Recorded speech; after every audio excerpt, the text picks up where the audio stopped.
হিমালয় থেকে সুন্দরবন, হঠাৎ বাংলাদেশ। কেঁপে কেঁপে ওঠে পদ্মার উচ্ছ্বাসে।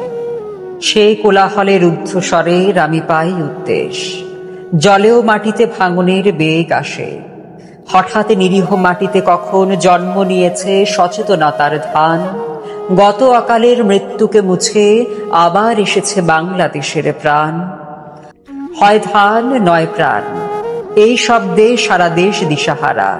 একবার মরে ভুলে গেছে আজ মৃত্যুর ভয় তারা। সাবাস বাংলাদেশ, এ পৃথিবী অবাক তাকিয়ে রয়। জ্বলে পুড়ে মরে ছারখার, তবু মাথা নোয়াবার নয়। এবার লোকের ঘরে ঘরে যাবে সোনালি নয়কো রক্তে রঙিন ধান। দেখবে সকলে সেখানে জ্বলছে দাউ দাউ করে বাংলাদেশের প্রাণ।